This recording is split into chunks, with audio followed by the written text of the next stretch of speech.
Welcome to Real Estate Coaching Radio, starring award-winning real estate coaches and #1 international best-selling authors, Tim and Julie Harris. Real Estate Coaching Radio is the nation's #1 daily radio show for realtors who demand authentic, real-time coaching. Get ready for fluff-free, unfiltered, full-strength honesty about what's truly working to get you into action, helping others, and making money now in today's real estate market. Now to our hosts, Tim and Julie Harris. 3, 2, 1. All right, Julie, we are back. We've got a lot to talk about. We're going to have a really fast-paced, hard-hitting podcast. So I want to start out. A lot of you guys have, by a lot, I mean less than 20 emails and texts where you guys are asking us to comment on the social unrest that's taking place around the country. We told you guys, 4 weeks ago, 5 weeks ago, that it was inevitable that was going to happen. I'm going to tell you the reason that we're not talking about it is because it's not related to, in a direct way, it's not related to what our mission is. And frankly, guys, it's not related to what your mission is either. And you got to be really careful. And I know it's tempting. I know it's very tempting to go down some of the conspiracy theory sort of, left-leaning, right-leaning, ultra this and the conservative that and the whatever, in the New World Order. And I see what you guys are doing. You're paying way too much attention to stuff that falls into the bucket of what we call mental masturbation. In other words, it's fun to think about, but you can't really do anything with the information. And you're now seeing, I think, in a lot of ways, the fragility of most people's mindsets. So they're government lockdown, taking away my civil liberties. I'm going to go and show up at the county courthouse with my guns, and I'm going to, my Second Amendment. I get all that, and I'm not saying it's right or it's wrong. And Julie and I are not going to be casting opinions one way or the other on that. But what I'm suggesting to you is not ignore it, but don't think about it, because it has nothing to do with your ability to help other people buying and selling real estate, and has nothing really to do with your ability to take care of your family or do the things that are necessary for you to essentially thrive during this historic time. So that's all I have to say about that. Julie, you want to tack on anything? Yeah, well, it goes under the category of control what you can control. Take care of yourself, take care of your family, then take care of your clients. It's very simple. Right. I mean, at the end of the day, guys, there's only 3 things in life you can really control. You can control your health to a certain extent. You can control your environment. You can control your finances. And the more time that you spend trying to control all those things or anything beyond those 3 things, you're making a mistake. And the best place for you to make sure there's no political insurrection is do what we're doing. We're making it so that Julie and I don't lose control of our own household from our 6-year-old.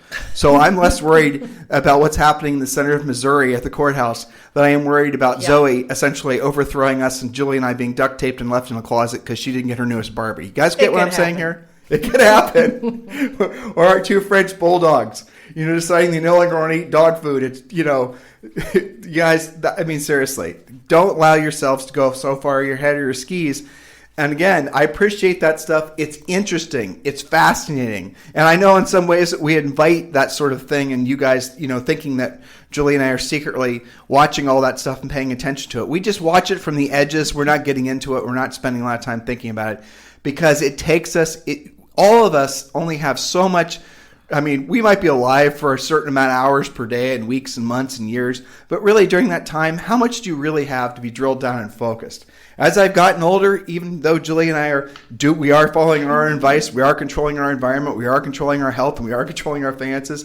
But, I'm telling you, the older you get, the less real usable time you have, because it's harder to stay, focused on something intensely for a long period of time. And on the outside, on a good day, I might have 5 hours where I can be really productive. On most days, if I'm being really honest, I got maybe 3. And those 3 hours, I have to do the podcast, I have to do my coaching calls, I have to make sure that everything's operational at the highest level in our coaching business. Research 40 million things for this. That's right.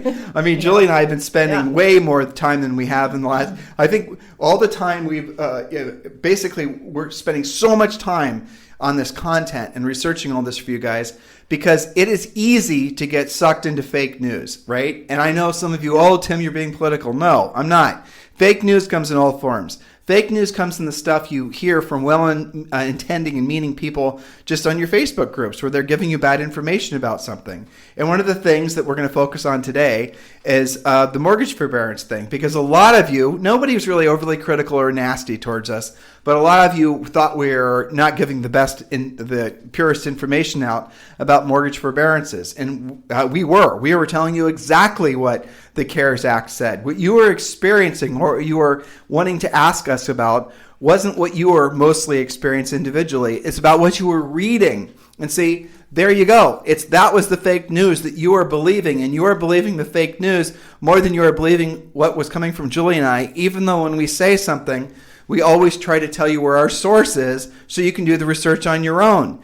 If you're just going to be essentially a rug and you're going to lie on the floor and you're just going to wait till whatever falls on you, you're never going to be an independent thinker. You're never going to be able to make your own decisions. You're always going to be susceptible to somebody else's ebbs and flows, right? So take our information, take information from other sources and make your own decisions.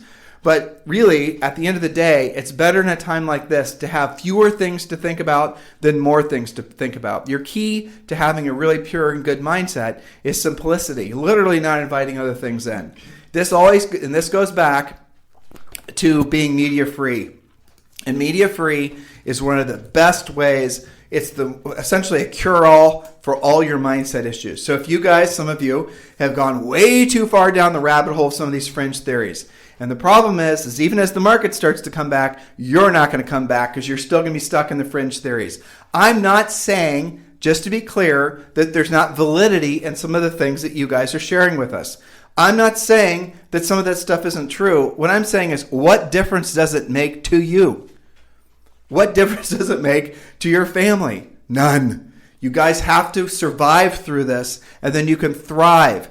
One of the reasons that all these, things that are starting to happen is because this is what always happens when there's cracks in the ground. When there's cracks in the ground, things start growing up that what otherwise couldn't grow through. And some of those are ideas. Some of those ideas are malicious. Some of those ideas are going to cause you to basically pivot in just a slight direction. Like right now, Julie and I are doing our best to keep you guys on the straight and narrow. But if you start, essentially going in just an ever so slight degree, change your course just ever so slightly, when you scale that forward 5-10 years, you are completely lost at sea by yourself. And that's what happened after the last housing crash. A lot of you guys, a lot of people in general, not just real estate professionals, they never came back. I mean, it is not an unusual thing for Julie to be on Premier Coaching, which she does every day. We have a part of our Premier Coaching program, guys, is you have a half hour to an hour of actual semi-private coaching call with head coach Julie. She's been doing those calls herself personally because of the crisis, and we're wanting to make sure you guys get the best information. Now, going forward, what she's seeing and what she hears are what she's, basically all these people that never quite got over the last crash that ended effectively in 2010, over a decade ago. Some of you guys are still stuck in that mindset. You're still stuck in that way of thinking. You never allowed yourselves to completely come back. And now something is here again, which is probably going to be about 1,000 times worse on a lot of ways than what happened before. And you still haven't really completely pivoted back in the right direction from the last go around. Yeah, it's like they've been hit by a stun gun, some of them. And so I get that uncertainty makes you feel like holing up, which is reinforced by the fact that you've been told to hole up. Okay, so you do have some things working against you.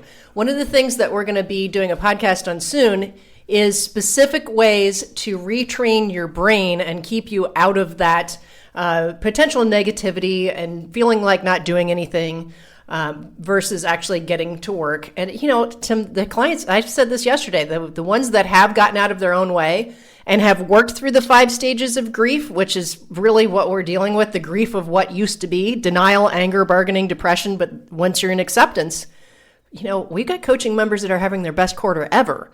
Why? Because they took action earlier. They took it quicker. They're talking to, not just their leads, but things like old expireds and builders that all of a sudden have inventory that they now need to sell that they thought was going to close in 2 months.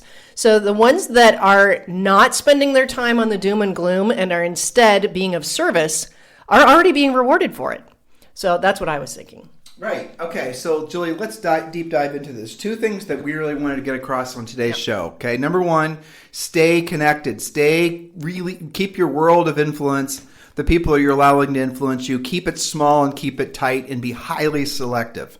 That's something you can control. That's something you control. That is, in essence, your environment. Remember we said, in essence, you can control your health. You can control your environment, your home, how clean it is, how organized it is, and your finances. Well, also within the second bucket of environment, you can also control the people that you allow into your environment mentally and physically. And so that's really where it comes down to really being very selective. Have a smaller group of, real and imaginary advisors. Don't constantly be looking for more information to essentially fill the time. Where you should be putting your effort right now is learning how to thrive in this new market. That's the reason that we have our coaching. That's the reason we have our coaching program. As far as I know, Julie and I's coaching program is the only one in existence that's literally combining all of the necessary tools to thrive in this new market. Yes, all the distress stuff, but also we're going to primarily focus on teaching you how to be competitive listing agents. That's always where our heart and soul has been as real estate practitioners, but also as coaches. We're going to teach you how to be a listing agent, because here's the power of being a listing agent. When you're a listing agent, unlike working with buyers, you have control of your time. You have control, basically, you have leverage. The listing creates leverage for you, where if you work with buyers, you're the buyer's leverage. When you have a listing and you have 10 listings or 20 listings, as some of you are going to have as a result of this market, you then have all these other buyer agents that are out there using their nights and weekends, essentially helping you earn money. Where if you look at the amount of time you had to spend actually to secure that listing, and we teach you how to do everything, proactive lead generation, pre-qualifying, presenting, negotiating, the whole process. That's what our coaching program is focused on. When you actually apply those things as we teach them to you, what you'll quickly discover is you'll never want to go back to primarily focusing on buyers. And you'll be right there with Julie and I talking about the fact that you can't believe that people are doing all these silly things with like branding and worrying about Facebook ads and worrying about trying to I want to learn more about video, because you're going to realize how simple the business actually is if you focus all your best energies on listings. There's not a single one of you right now that can't understand that. So here's what I want you to do. If you guys want to move forward with our coaching program, I made it so simple. Julie and I have worked so hard for you to make this a no-brainer decision. You can actually join our coaching program today. The coaching program is it's basically $100 a month. And if you can join the coaching program, you don't even have to have any money, okay? You can finance it through this lender that we're working with. There's no interest if the loan is paid in full in 181 days. There's no payment for the first 30 days. Most people pay off the loan within 181 days. It's not credit-based. It's not income-based. It's not anything-based. If you want to be in the coaching program, you can be in the coaching program. Look at it as our stimulus program for you. That's right. Okay, so we're taking the risk so that all of you don't have an excuse not to join. You don't have to use your credit card. You don't have to use cash. And the coaching program is a year. Basically, it's 6 months. It's 6 months for $3,000. But if you finance it, like I said, it's around $100. But we give you an extra 6 months for free. So when you join our coaching program, you actually get a year's worth of coaching for what amounts to $100 a month.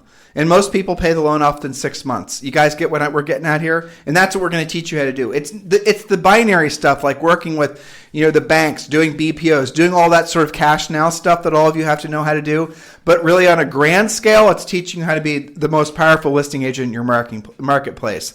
I'm talking about the pre-qualifying, the generating of leads, the pre-listing pack, the actual listing presentation, the high-level skills that most of you don't even know you need to go after listings. This way you're going to feel comfortable and confident when you think about calling expireds, when you go after some of the other sources of business that we teach you. And the best thing about this is once you have this skill set, you don't have to ever be beholden to somebody else to provide you with leads. Once you know how to go after essentially listings yourself, and most of the lead sources we tell you to pursue are free. They don't cost you a nickel. You just have to pick up the phone and make the call. And other things we teach you how to do to go after the business. Once you learn that, you're actually on your way to being free, not just financially, but mentally, because any day you can pick up the phone and you can create a listing lead. You don't have to wait around for someone to send it to you or hope and praying when your centers of influence decides to sell. You guys get the difference in our approach? It's called being proactive versus being passive. We're all about teaching you guys how to be proactive. You want to learn more about our coaching program? I strongly encourage you to take action on this right away. Text the word education to 31996. When you text the word education to 31996, you're going to be given an opportunity to schedule a coaching call with one of our new member coaches, and they're going to call you back immediately, and they're going to answer all your questions and get you involved in the coaching program. If you want to talk to me about this directly, you can also do that. Just text me at 512-758-0206. But the quickest way for you to get the head of the line is just text the word education to 31996. All right, Julie, let's talk to them. What's first? Yes, we have lots of different headlines to make sure that you guys are aware of, and we've done tons of research and try to bring you just things that affect you. So one of the great consternations has been the inconsistencies of how lenders are handling forbearances. Those that you guys have requested, as well as your friends, your past clients, it has not been all that consistent. We have it, ranging all the way from click here, answer 6 questions, you're done, here's your forbearance, see you in 4 months, see you in 6 months, whatever it may be. That's the easy button. Quite literally, some of the lenders have the easy button installed on their websites when you log in to look at your accounts.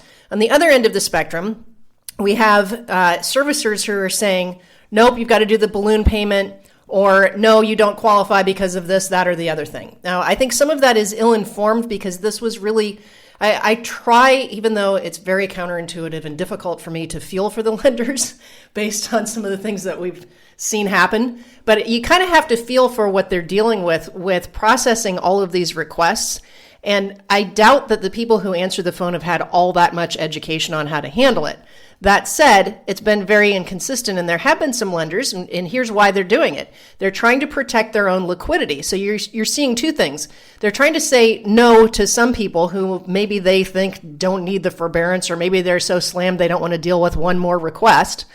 And they're also tightening up their lender standards, which we had talked about on previous podcasts. Well, all of this is specifically because when they don't have forbearance, when they don't have mortgage payments coming in, they can't then pay their investors as easily, and they are obligated to continue to pay.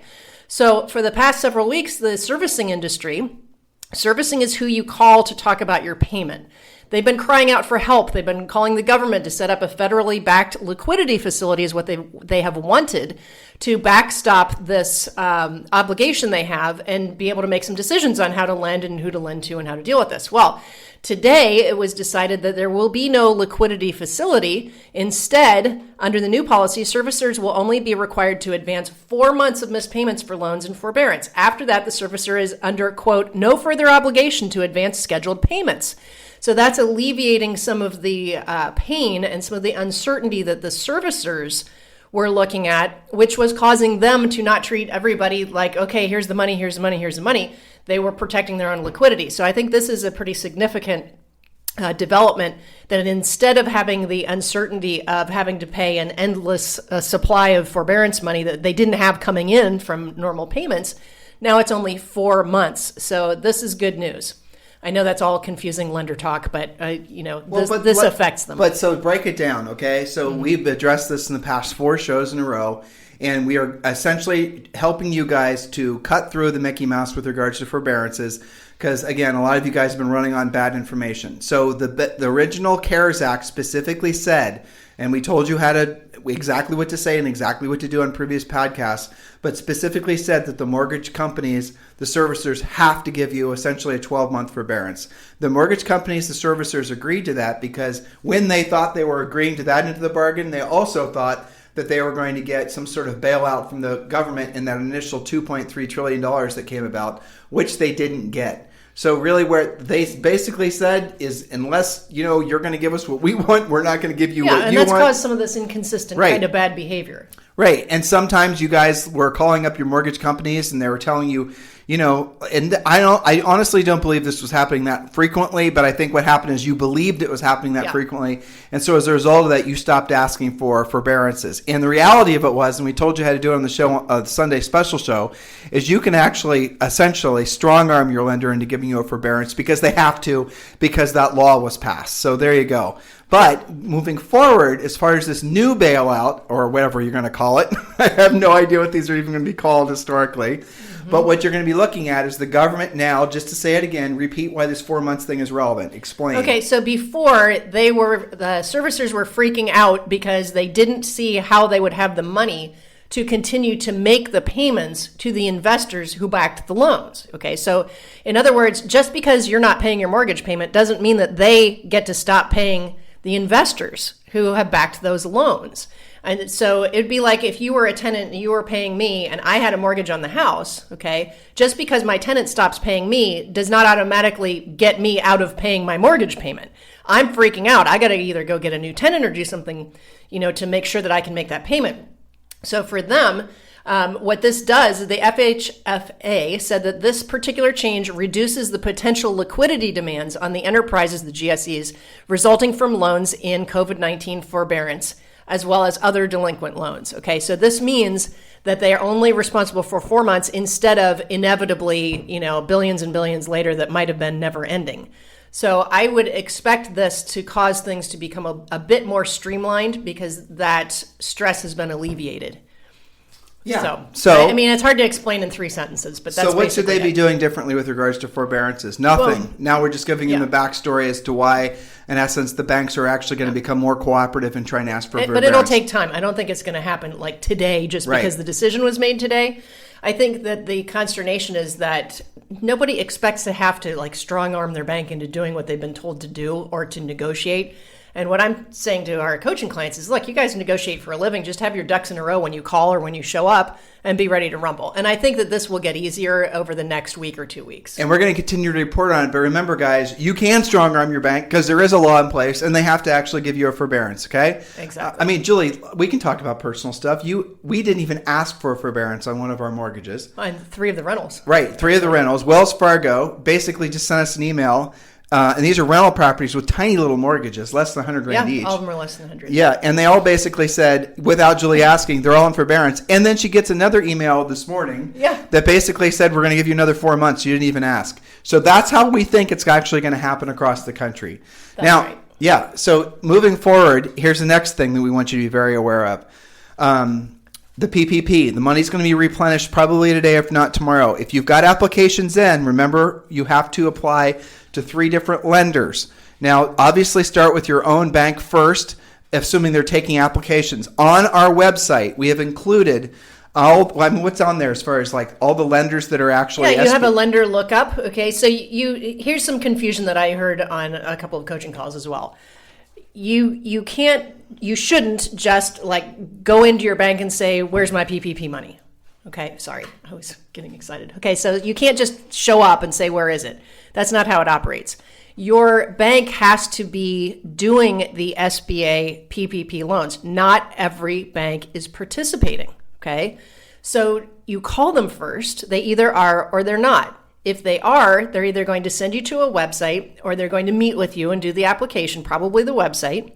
And you basically have applied. Even then, we recommend that you apply multiple places. Now, if the reason you start with your lender is because they've already got a relationship with you, you're probably going to be a little bit farther up in the line because they can process you right away. They already know all of your stuff. Okay, so let's say that your lender doesn't do the SBA. So how do you find out? You go to our website, the things that we send you with the survival plan. There is a lookup to see, let's say that you live in Kentucky. You type in Kentucky and it will pop you back which lenders in Kentucky are absolutely doing the SBA program. Then you can call them, you can meet with them if they're nearby, but you can certainly go to their website and do the application there.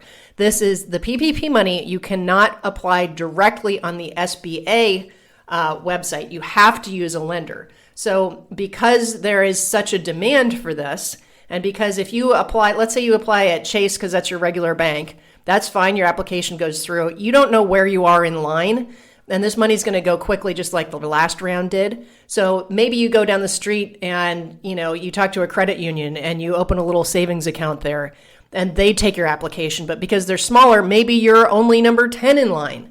So you are not going to get approved by everywhere that you apply. You'll get assigned a file number, and whoever grabs your deal will then enter it into the system, and the rest of the applications that you've done will not get processed. So don't worry about that. Right. So it's Nice basically and complicated, basically. It's basically whichever lender claims the file the first is the one that's going to Correct. process the loan, which makes sense because they're all having to compete for the loan. And remember, guys, the PPP, there's no everyone's approved for it, basically. We've explained it all in great detail on the free coaching site. And all you guys got to do to become members of the free coaching program, it's called premier-experience.net. But the easiest way is just to text the word survival to 31996. Text the word survival to 31996. Do that immediately on that the coaching site. Not only do you get the information that we've been telling you about, but you also get to attend Julie's daily semi-private coaching call. Yep. The Premier members, the full members, are getting two coaching calls per day. One is audio, and the other is video, and that's starting hopefully this week. The others of you are just going to be getting the audio version, but still, in this time of need, we're doing our best to make it so every single one of you can become coaching members, so you can learn to thrive in this new market. Now, moving forward with regards to the free coaching program, okay. There's three. The Ultimate Agent Survival Guide is on the website, and that's into three parts. It's in personal, protect, and then profit. All that information that Julie's been telling you about, we're updating it constantly. That's what we've been doing. We've been reading these dreadful press releases that are coming out of all these government agencies and deciphering all of it and then breaking it down to bullet points so we'll tell you guys exactly what to do. Those of you who are smart and you took action on this information over a month ago, and Julie, if you hop over on Facebook, you hop over to our Premier private Facebook site, there's people that are talking about having gotten their PPP money. Yes, we had many reports of that on our Premier coaching call today. Right. So you guys, our Premier coaching members, had to access this information first. We told you guys how to get to the head of the line. Again, do not pay attention to the news. It's trying to be politicized. Yeah. So-and-so is getting money before so-and-so and so-and-so. Who cares? Don't worry about it. There's going to be enough for everyone. There's no way they're not going to all of a sudden stop, churning out cash for this. That's not going to happen. So do get the PPP money. It starts out as a loan, but if you use 75% of the money that they give you, then as we understand it, it then becomes a grant, and grants don't have to be paid back. This is going to be the lifeline. It is a lifeline that all of you need to be getting absolutely taking advantage of. Some of you guys need to be doing the other things we teach you in the free coaching program. Some of you are going to actually, the bigger brokers, you actually might be eligible for the Main Street lending program. Some of you are going to want to go on unemployment. All this stuff is detailed as much as we possibly could on the free coaching site. So just text the word survival to 31996. Julie? I was just looking at this report. This is very timely, okay? So yes, we think that these programs will continue, but here's the timing of that. As of today, they're getting ready to vote and approve of a $475 billion relief package, and embedded in that is $310 billion more for the Paycheck Protection Program, which is just slightly less than what the first round was. So this expects to be in place by Thursday, I believe, assuming that they actually pass it today and file it tomorrow. So this week, it is timely, and it's going to go quickly because remember, they're already backlogged. So I was surprised by this picture because apparently where they're announcing this from, I kid you not, is a press conference at Corona Plaza in Queens in New York. Are you kidding me? I'm not kidding you. Are they trying to flip it, or is that real? No, that's real. Corona Plaza. Awesome. Yeah. So anyway, sorry, I was stymied by that little factoid, but yes, this is going to be voted on, I believe, in about an hour East Coast time. It's going to pass. It's going to pass. I think they've argued about it enough. So that's a headline as well. So here's your two takeaways. We've given you several hopeful things you're going to do from our podcast today. But the actionable things for you to do immediately is do not listen to the noise about your mortgage forbearance. Get forbearances on everything. Okay, we can talk about the semantics and everything else you guys like to move around on your plates as far as emotions with regards to that. Just remember, you can get a 12-month mortgage forbearance. Save the money that you're going to pay. And hopefully you don't need it to pay bills. Hopefully you don't need it to survive. But in case you do, you're going to thank your past self, or rather your current self, for having listened to us. Same thing goes to the PPP money. Get the PPP money. Absolutely. Get the loan. It'll turn into a grant for 99% of you. Then you'll be thankful that you did that as well. If you don't have to spend the money you don't have to spend the money. It just goes to your bank account. And if for some reason you want to give it back to the government, go ahead, right? If you don't need the money. Same with unemployment, guys. I know it's bizarre to hear me could tell you that, but it is true. Every single one of you should be getting unemployment. For the most part, you guys will get between $3,000 and $4,000 a month. So that's better than nothing. No, I don't need unemployment, Tim. I've got closings. That's fine. Get it anyway, just in case. You look like you're about to say something. Well, but Tim, I have an equity line set up. Okay, so here's yet one more reason why you need to take action. A few days after it raised its lending standards, which we reported on right when it happened, to require nearly all purchase mortgage borrowers to have at least 20% down and a 700 FICO score, guess who? JP Morgan Chase is temporarily pausing its home equity line of credit offering. So if that is in the back of your head that you'll just go get an equity line against your half paid off house, well, maybe not so much. We saw this in the recession. The existing HELOCs were being shut down or cut in half. But it took a while. Now this is being cut right to the chase. No new HELOCs. And of course, they're probably going to limit existing ones. So, and of course, they're saying due to economic uncertainty, we're temporarily pausing new applications for home equity lines of credit.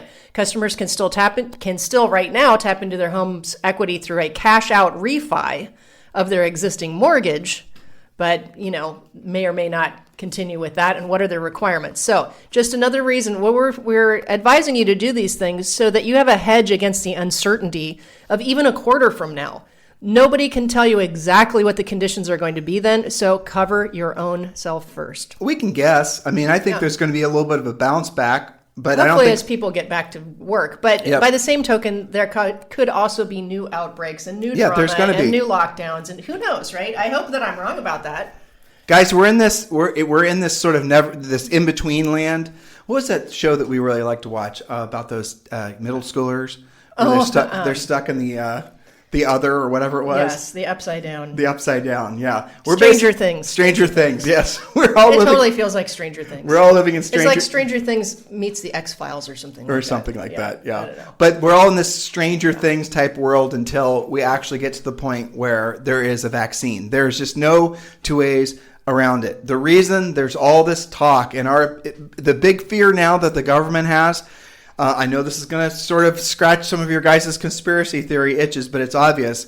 The big fear is social unrest. Because if you have social unrest and then you have to have the military and the National Guard and the police and U.S. citizens and that's a bunch of dominoes that nobody even wants to set up on the table, let alone seeing the first few fall. So the point being is no one's going to feel comfortable and confident about anything until there's a vaccine. Will there be spark-ups in the economy? I think there will. I'll tell you the thing that's kind of interesting. I'm not smart enough to know the ramifications of all these trillions and trillions and trillions of dollars that are being pumped into every conceivable source. We talked yesterday about our friend Peter Schiff's theory about how the PPP actually is going to essentially put a lot of businesses out of business, which I thought was kind of interesting.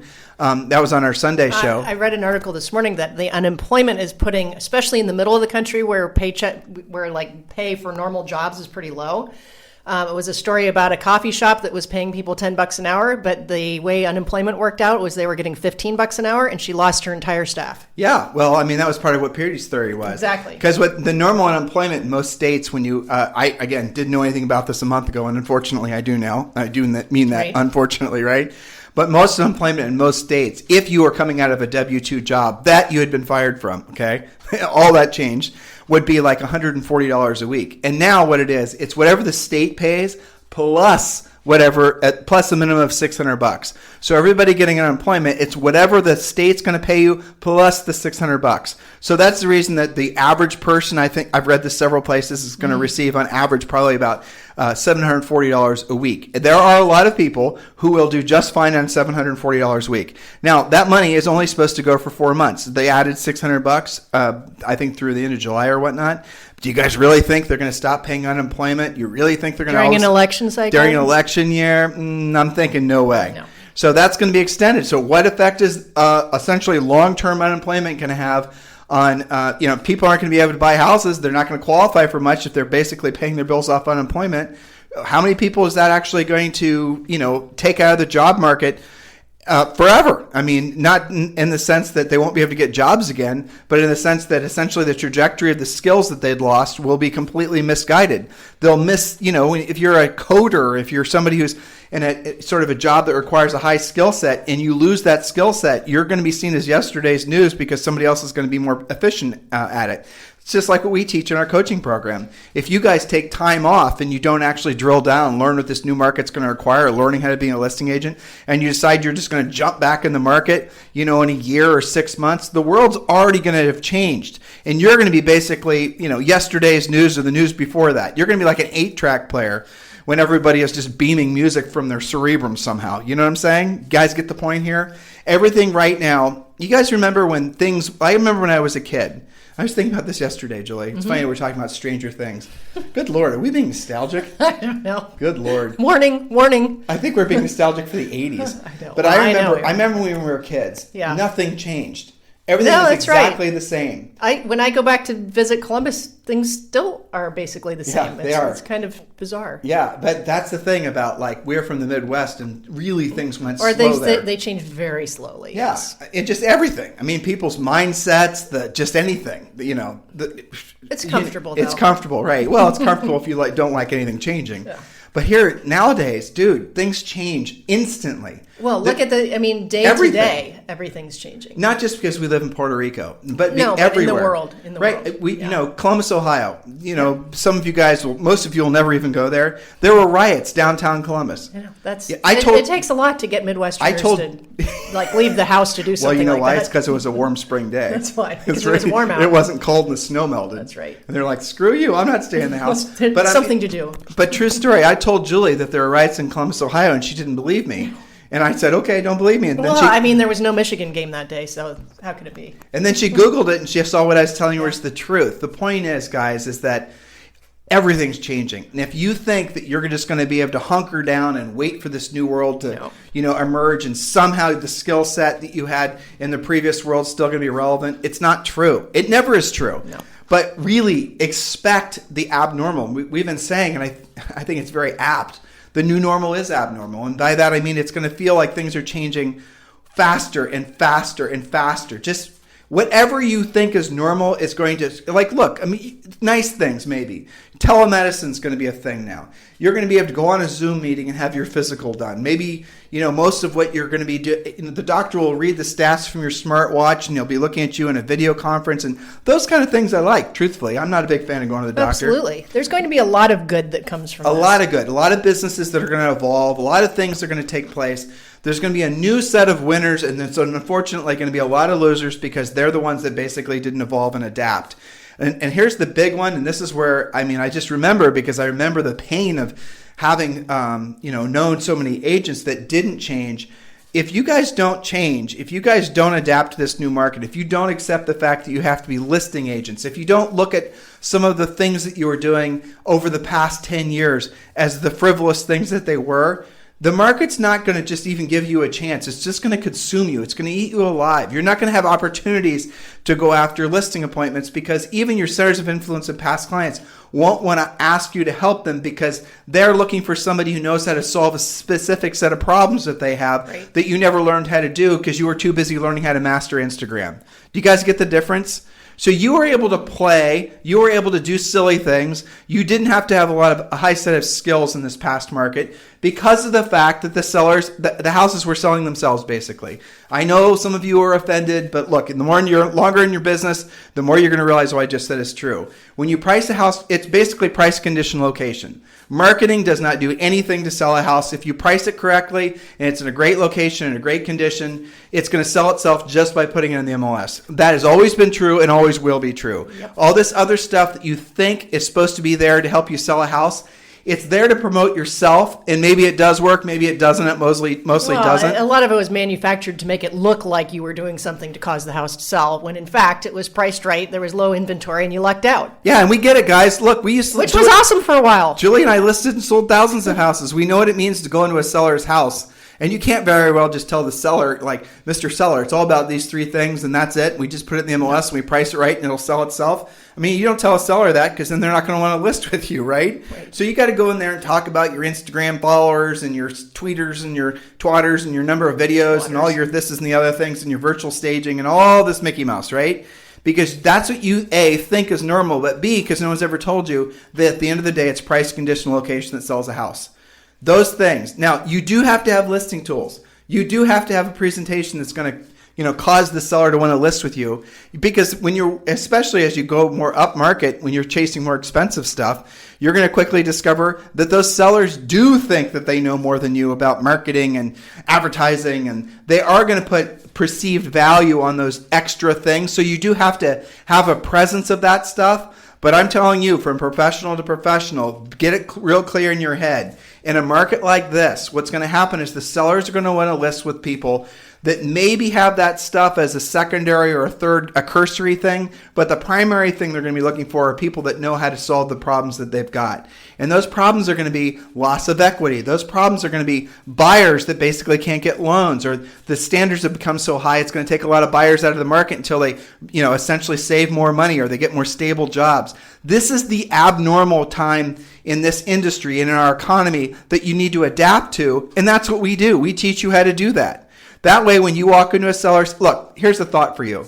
If you guys got called out on a listing appointment, an opportunity, it's happening this weekend. It's everything about the listing you want, but you have no connection with that seller, and you have to compete with 3 of the other top realtors in town. How many of you would probably not even go on the appointment because you're going to have your ass handed to you?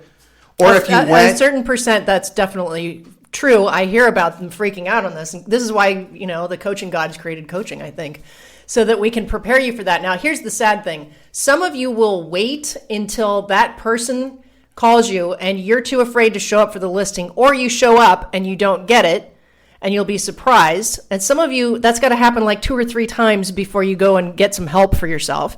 Others of you, what's got to happen is somebody who you did know, who you thought you had in the bag, list with somebody you've never even heard of because they came in and they had a better skill set than you.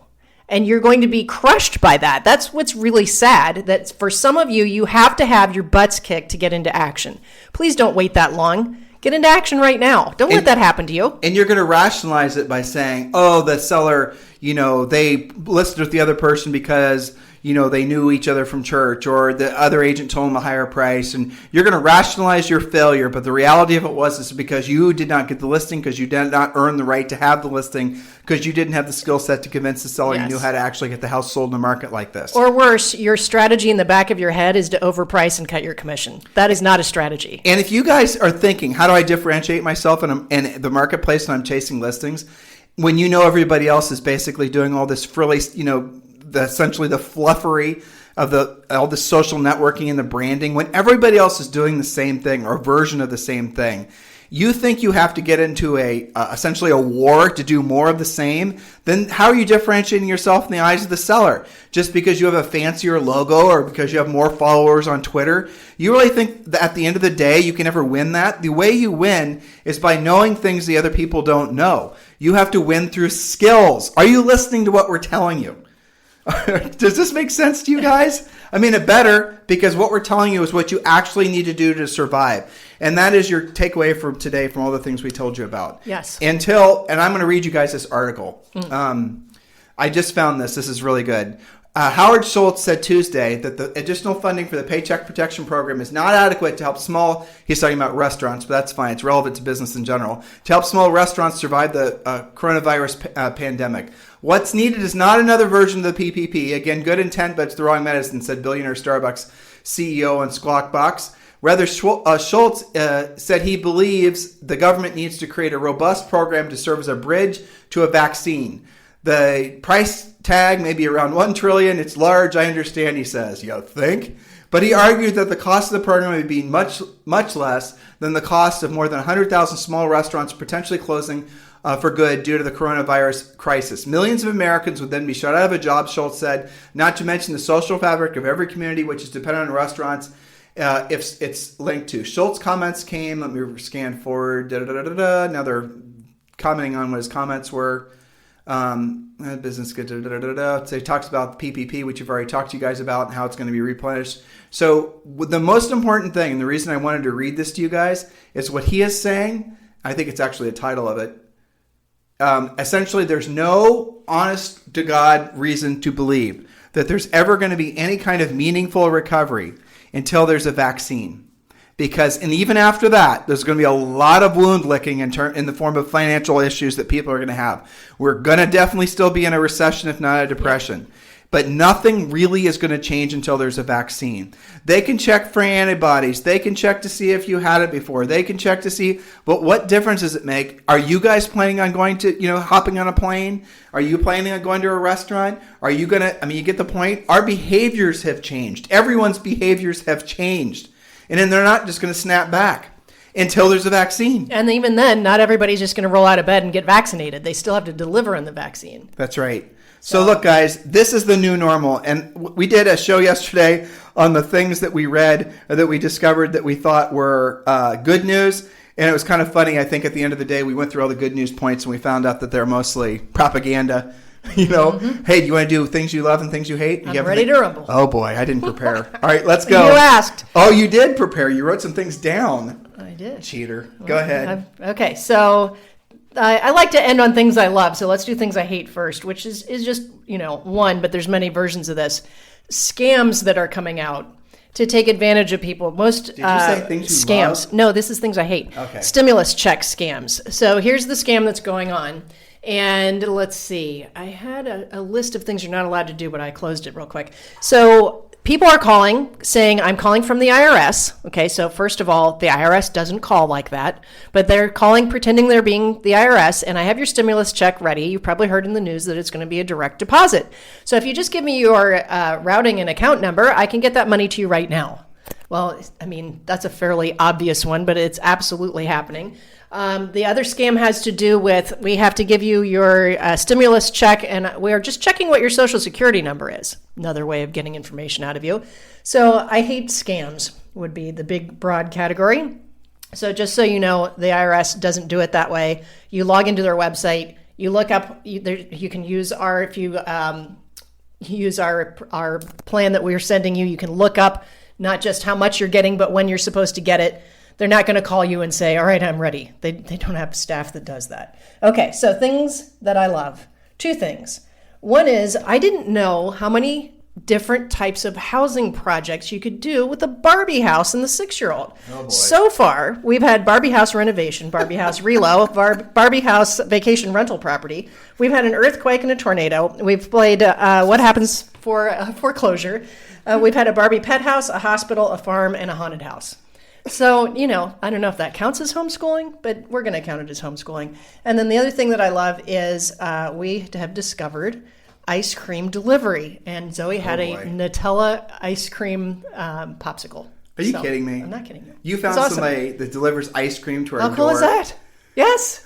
Okay, so I'm going to start with things I hate. I hate the fact that Julie discovered a lady that will deliver ice cream to our door, because generally speaking, Zoe gets what she wants when she wants it. Yeah. Or she comes in here during our podcast and basically well, I'll use it as bribery, don't worry. Gives us a little bit of what we call noise pollution. Yes. Things I love, also Zoe related. Do you ever notice all the things we love are always about Zoe? I know. Even when she's being, noisy. Here's what I love. I love in the morning listening to Julie teach Zoe. Now, granted, she's only in kindergarten, but her school lessons. Yeah. I love that. And I also love the fact that, generally speaking, it only takes Julie about 2 hours to go through what evidently it takes the teachers at her private school 6 or 8 hours to go through. Yes, I know the kids go to school for socialization. But here's the thing I really love.